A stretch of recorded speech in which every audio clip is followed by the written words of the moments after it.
And I'm really glad that we now have the opportunity for our, we call it VIP guest, but really it's the Lord of the house, I would say. So he's the founder and he's the CEO of the company. It's one of the best Slovak deep tech companies, and there is a long story behind of it.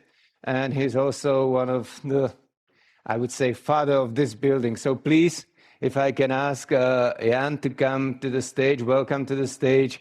Jan Lunter, who is the founder and CEO of Innovatrix. Please welcome him. Hi. Ciao. And we're gonna use let's see, this one. I'm gonna use this one. Okay. So, good evening. Thanks for coming back. I know you went to see your family and then you returned back to office, I would say, because this is basically your office as well. Thanks a lot for having us here. And I have this question like, when you were thinking about this new building, have you this image in your mind that there will be startups in the middle of the building, you know, talking about the new ideas, what will bring to the business? So first, welcome to... Can you hear me? No. Okay, not yet. Okay, let's wait for the mic. Maybe I have to press something. Let's try. Green light. Okay, it's green. Okay. It works. So welcome to the building, to Biometrics House. I'm glad I see people here so late in the night, and you are not working remotely. That's good, because it's always a challenge to get our colleagues here. And that was an interesting experience. We moved from another building and we moved here, and we hope that it will suddenly like really drastically increase or decrease the home. And it's not. And it didn't. Okay, there is a slight impact, but not very big. So that's quite you know. So we still need to work more on this. Maybe it's too new for them. So, but I'm glad you are here and you can enjoy the evening. Okay, and just tell me a little bit more about this building, because what we said at the beginning, that it's the most biometric house, probably, definitely in Slovakia. What does it mean? So, okay, well, it started at the beginning, it was very simple. We were a company and we wanted our own, I don't know, office. And we didn't really know what we were going to build. And we have seen there was just an ad, like for sale, parcel for sale. And there is a restaurant and we went there and we saw this. So we called and it was available.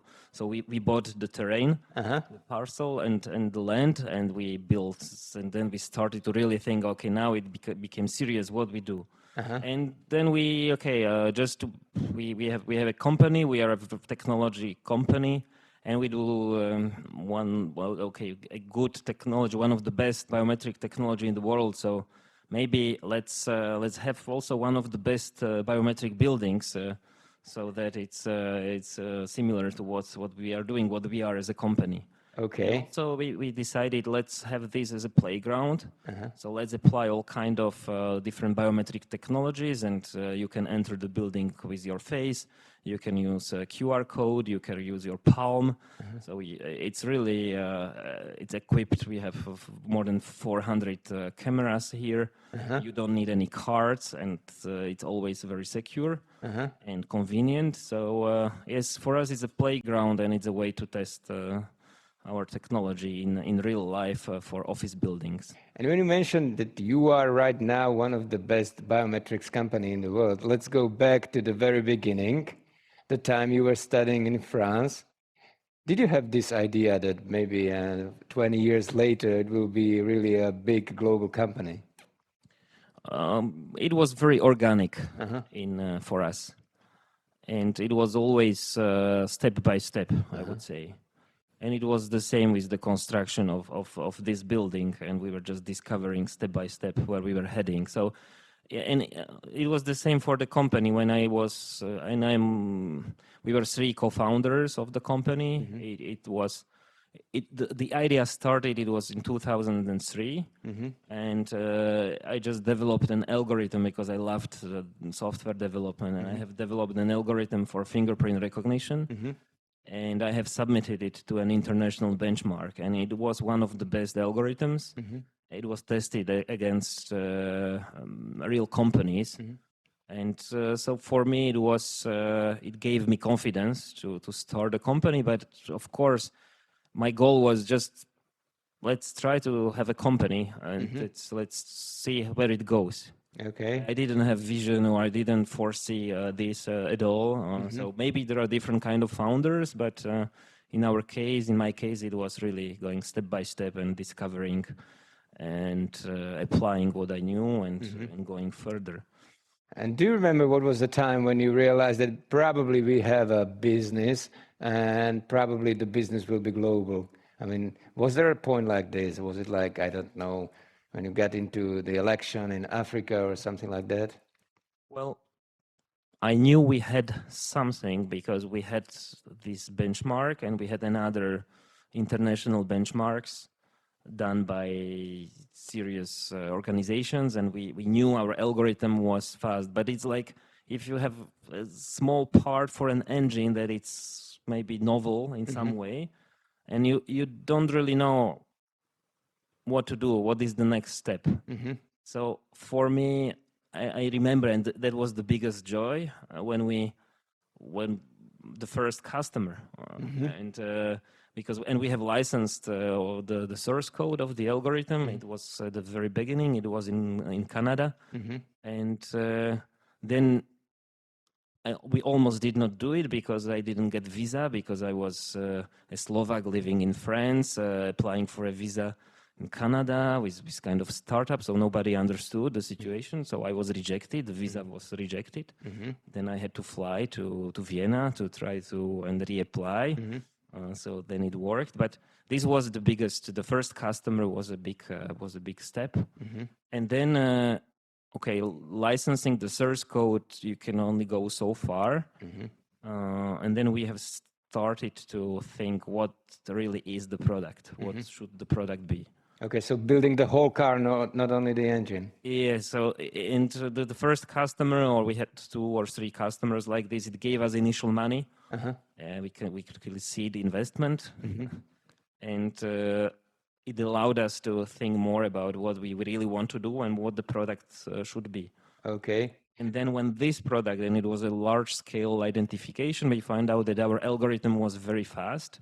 And before it was possible to do to search for a print in a database of, let's say, 10,000 fingerprints on one PC, and we were able to do 100,000 or then 200,000 per second. So it was like 10 times faster compared to the competition, and we didn't know what it really means, but then we got the contract through a system integrator, and it was for the whole country. It was a passport project in Ghana, and our fingerprint biometrics was securing passports for Ghana. And that was like a serious business, and we knew that there are many possible customers for this kind of product, so that was good feeling, and that was the second beginning of the company. And why doing this business from Slovakia? You were studying in France, doing business abroad, like a global company. What brought you back to this country? We were in France, and I did my engineering studies there. So one possibility would be to continue and do it from France. But then, I mean, sometimes those are small coincidences, and chance plays a big factor.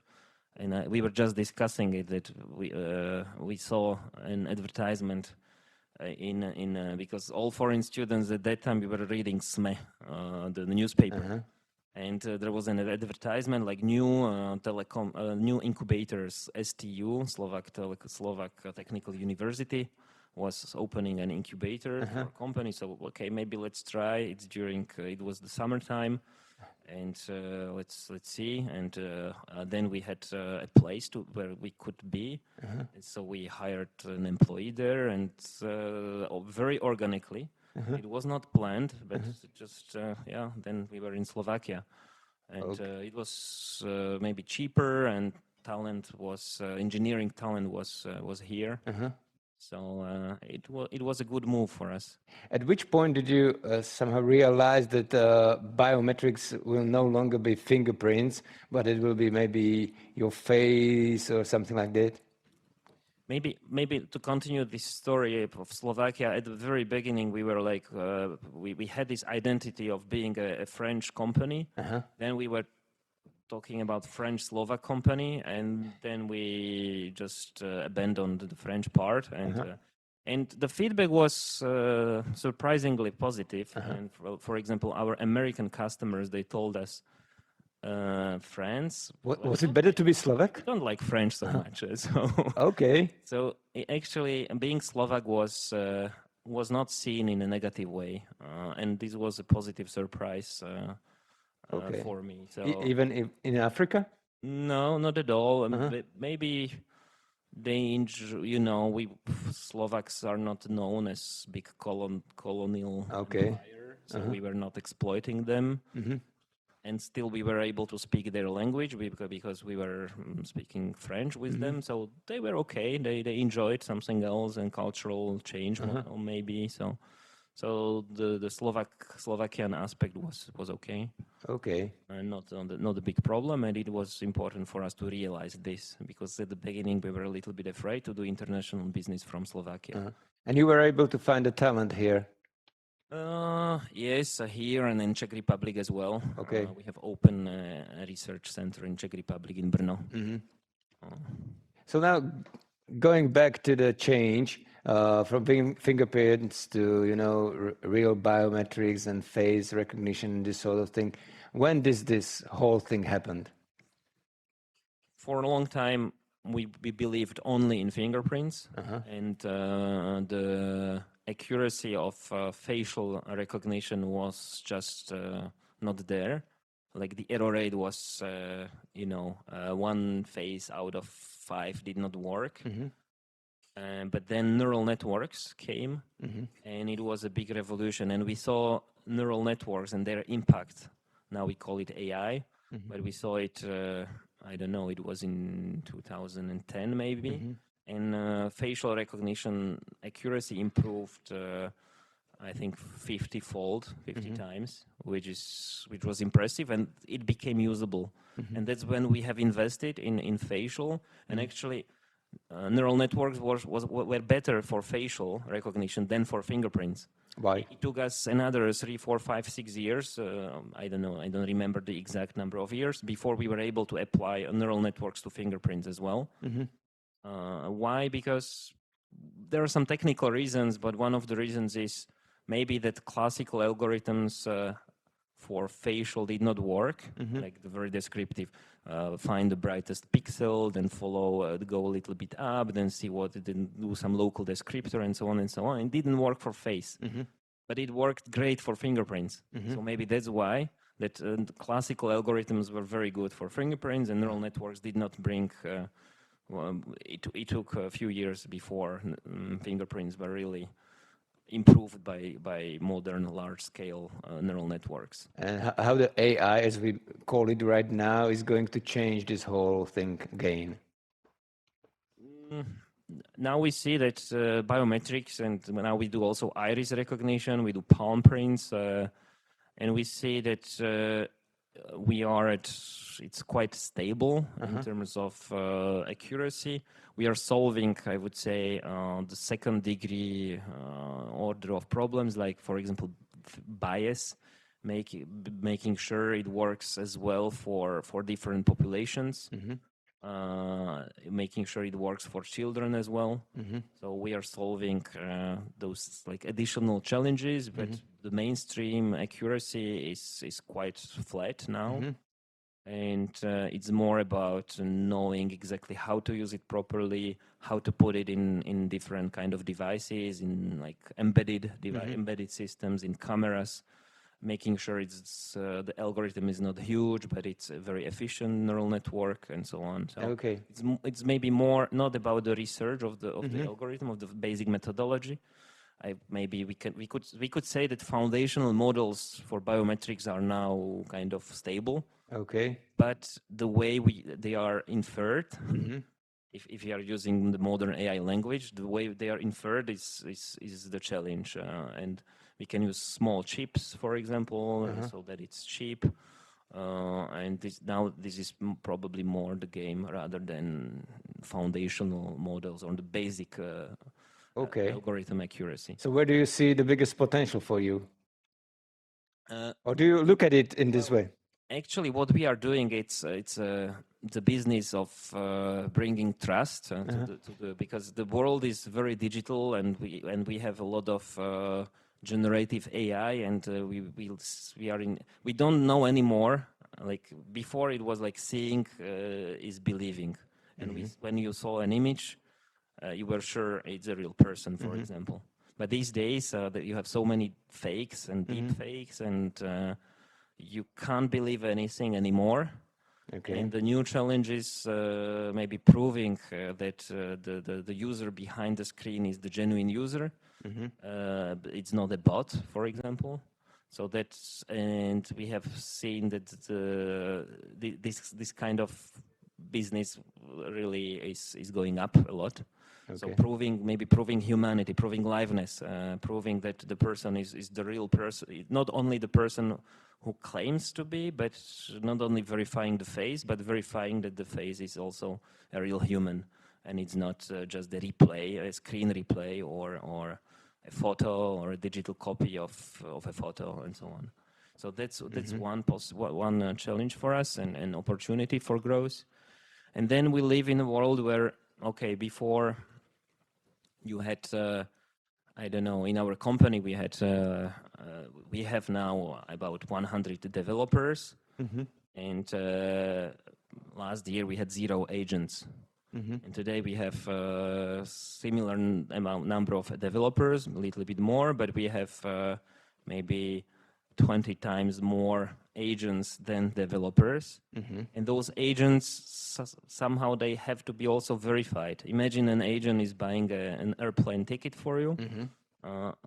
Maybe you would like to confirm this action by your fingerprint, so that the agent is not doing something you don't want it to do. Okay. So biometrics, and it's a new field. Know your agent. Before it was know your customer.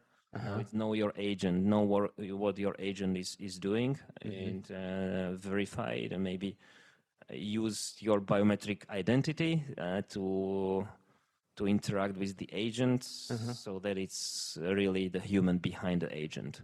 Do you personally use agents? Yes. How many? It's I had this credo before that no 0 days without a line of code. And I was really, and I'm the kind of CEO that always likes to code and develop new things, new algorithms. And since I don't know, maybe 6, 7, 8 months, only agents are writing new lines of code. I am controlling them. I'm much more productive, and it's yes, it's. Are you not missing it? Are you not missing it? Not really, because and we have. It could be that I would, but I'm not. No, not at all. Actually, Okay. it's like you're on another level of doing things. And actually, what I like and what feels good is the building, the building of the final solution, or not really, using the tools, low-level tools, but building what you want to build. Like creating the idea and the whole Yes. description of it and so on. Going to the end and implementing it, and then seeing that it works, and that's what's bringing me this good feeling, not the fact that I am doing this all the time or Okay. doing this all the time. And I can see, and everybody can see it, that you are really into this technical part of the business, but do you like really doing business, or it's just a side project of the whole thing? I think you need both. So you need to like what you are doing, and but of course you need to be commercially successful so that you can have access to the best technology, to the best GPUs, to the best talent, and so you need to combine both somehow. Because Innovatrix is very successful company, definitely. And if you can, share some sort of recommendation to the founders these days, based on what you've learned or what you see these days, what would that be? Like, what sort of recommendation would you give to the founders of the businesses these days? I would say two things. First, do what you like and what you love and what you have passion for, because this really helps. And then even if you are not successful, you had a good ride and a pleasant time, and you learned a lot of things on the way. And if you did something you hated all the time and you are not successful, then it's a double. And you are not successful, then it's a double failure. So do something you have passion for, and maybe the second advice is use the power of technology, and because technology is an amplifier. You do it once, but then your algorithm, your solution, your platform, your software can be used millions of times. We have counted that there are probably more than 1 billion people that have been verified by our algorithm. And of course, you cannot do it on your own, but technology is a strong amplifier. So go for some field where technology is really significant and can help, can scale, can help that field. And what do you think in these times of generative AI and everything? Are we really living special times? I do believe so. Yes, yes, and we feel it as well, and we are suffering, and because it's a change, and we need to change the way we think and to change our workflows are done and organized. So for me, it's very challenging because it's like startup time, kind of, because you need to reinvent everything, because old ways of doing things will not work. Maybe kind of work right now, but we see that it will stop working. Okay. And what's exciting is a small group of people. For startups, adopting AI is so easy because they don't have to change anything. They just start fresh. So, and we bigger companies, we are and we are not the big one, but we are struggling. We are struggling to adopt. Okay. Yes, it is what it is, and bigger companies than ours, they're struggling even more. So it's a great opportunity for startups, because today you can really be not only 10x developer, but maybe 50x developer or 100x developer, or maybe even more. I don't know. So yes, I think it's great time for startups, because you can have a few founders and millions of agents, basically. Would you like to be a founder again? I have family. That's yes, in some way. Yes. Okay. Well, thank you very much. I think our time is up. So thanks to the founder and CEO of Innovatrix, Lunter. Thanks for joining us and sharing your wisdom. Thanks a lot.